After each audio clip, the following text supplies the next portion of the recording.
এই দুনিয়াতে কেউ নিষ্পাপ নয়। ইচ্ছায় বা অনিচ্ছায় সবাই কম-বেশি পাপ করে থাকেন। একমাত্র নবী রাসূলগণরাই গুনাহ থেকে মুক্ত।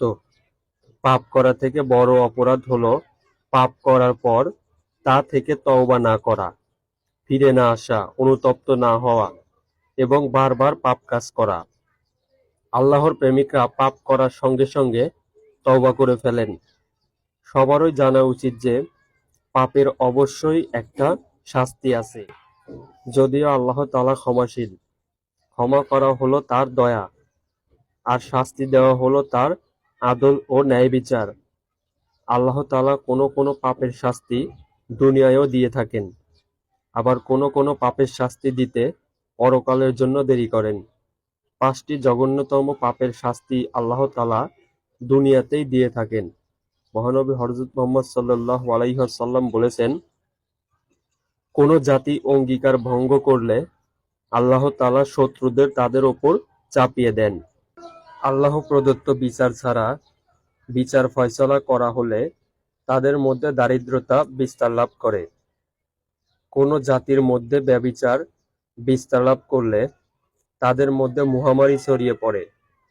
কোন জাতি পরিমাপে ও ওজনে কম দিলে তাদের ফসল হানি ঘটে এবং দুর্ভিক্ষ হয়।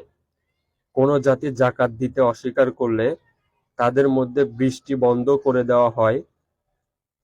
অঙ্গীকার পূর্ণ করা অঙ্গীকার পূর্ণ করা মুমিনের অন্যতম গুণ। পবিত্র কোরআন ও হাদিসে একসঙ্গে অনেক গুরুত্বপূর্ণ বর্ণনা এসেছে। আল্লাহ তাআলা ইরশাদ করেন, আর অঙ্গীকার পূর্ণ করো, অবশ্যই অঙ্গীকার সম্পর্কে জিজ্ঞাসাবাদ করা হবে। অন্যত্র ইরশাদ করেছেন, হে মুমিনরা, তোমরা অঙ্গীকার পূর্ণ করো। আরও ইরশাদ করেন, আর আল্লাহর অঙ্গীকার পূরণ করো। অন্যত্র ইরশাদ করেন, বোধ শক্তি সম্পন্ন লোকেরা এমন যারা আল্লাহর প্রতিশ্রুতি পূর্ণ করে এবং অঙ্গীকার ভঙ্গ করে না। অঙ্গীকার ভঙ্গ করা হারাম এবং মুনাফিকি। মহানবী হযরত মুহাম্মদ সাল্লাল্লাহু আলাইহি ওয়াসাল্লাম বলেছেন, 4টি দোষ যার মধ্যে থাকবে সে পরিপূর্ণ মুনাফিক, আর যার মধ্যে এসবের একটি দোষ থাকবে তার মধ্যে মুনাফিকির একটি উপাদানও থাকবে। যতক্ষণ সে তা বর্জন না করে, কথা বললে মিথ্যা বলে, আমানত রাখলে খেয়ানত করে, অঙ্গীকার করে ভঙ্গ করে এবং ঝগড়া করে সীমা ছাড়িয়ে ফেলে।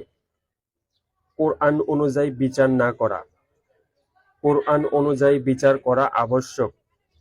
কোরআন বর্জিত বিচার কার্য ও মুনাফিকি। আল্লাহ তাআলা ইরশাদ করেছেন, আল্লাহর নাজিলকৃত বিধান অনুযায়ী যারা বিচার করে না তারা কাফির। অন্যত্র আয়াতে এসেছে, যারা আল্লাহর বিধান অনুযায়ী বিচার কার্য সম্পাদন করে না তারা জালিম। যারা আল্লাহর নাজিলকৃত বিধান অনুসারে বিচার করে না তারা কাফির।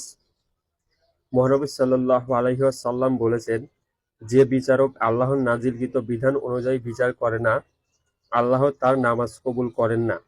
হযরত ফুযাইল ইবনে জায়াজ বলেন, একজন বিচারপতির উচিত একদিন বিচার কাজ পরিচালনা করা আর একদিন নিজের জন্য কান্নাকাটি করা। ব্যভিচার করা মারাত্মক একটি গুনাহ। আল্লাহ তাআলা ব্যভিচারের কাছে যেতে নিষেধ করেছেন। আল্লাহ ইরশাদ করেন, তোমরা ব্যভিচারের নিকটবর্তী হয়ো না। ব্যভিচার একটি অশ্লীল কাজ এবং খারাপ পন্থা। ব্যভিচারের শাস্তি মারাত্মক। আল্লাহ তাআলা ইরশাদ করেন, অবিবাহিত ব্যভিচারী পুরুষ ও ব্যভিচারী নারী উভয়কে 100 করে বেত্রাঘাত করো, আর বিবাহিত হলে তাদের শাস্তি হলো কোমর পর্যন্ত মাটির নিচে পুঁতে পাথর নিক্ষেপ করে হত্যা করা। মহানবী সাল্লাল্লাহু আলাইহি ওয়াসাল্লাম বলেছেন, বিচার দিবসে 3 ব্যক্তির সঙ্গে কথা বলবেন না, তাদের দিকে তাকাবেও না, তাদের পবিত্রও করবেন না। তাদের জন্য যন্ত্রণাদায়ক শাস্তি নির্ধারিত থাকবে। তারা হলো ব্যভিচারী, মিথ্যাবাদী, শাসক ও অহংকারী দরিদ্র। হযরত ইবনে মাসউদ রাদিয়াল্লাহু তাআলা থেকে বর্ণিত, তিনি বলেন, আমি একদা আরজ করলাম, হে আল্লাহর রাসূল, আল্লাহর কাছে সবচেয়ে বড় গুনাহ কি? তিনি প্রত্যুত্তরে বললেন, আল্লাহর সঙ্গে শিরক করা, অথচ তিনি প্রত্যেক প্রাণীর স্রষ্টা। আমি আবার প্রশ্ন করলাম, তারপর কি? তিনি বললেন, তোমার সন্তান তোমার সঙ্গে আহার করবে এ আশঙ্কায় তাকে হত্যা করা। আমি আবার আরজ করলাম, তারপর কি? তিনি প্রত্যুত্তরে বললেন, তোমার প্রতিবেশীর স্ত্রীর সঙ্গে তোমার ব্যভিচার করা। আরও পড়ুন, কোনো গুনাহ আল্লাহ কখনোই ক্ষমা করবেন না। পরিমাপ ও ওজনে কম দেওয়া। পরিমাপ ও ওজনে কম দেওয়া কবিরা গুনাহ। আল্লাহ তাআলা ইরশাদ করেন, যারা মাপে কম দেয় তাদের জন্য দুর্ভোগ। যারা লোকের কাছ থেকে যখন মেপে নেয় তখন পূর্ণ মাত্রায় নেয়, আর যখন লোকদের মেপে দেয় কিংবা ওজন করে দেয় তখন কম করে দেয়। আরও ইরশাদ করেন, মেপে দেওয়ার সময় পূর্ণ মাপে দেবে এবং সঠিক দাঁড়িপাল্লায় ওজন করবে, এটা উত্তম, এর পরিমাণ শুভ। অন্যত্র ইরশাদ করেন, সোজা দাঁড়িপাল্লায় ওজন করো, মানুষকে তার বস্তু কম দিও না। আরও ইরশাদ করেন, ন্যায়ের সঙ্গে ওজন ও মাপ পূর্ণ করো।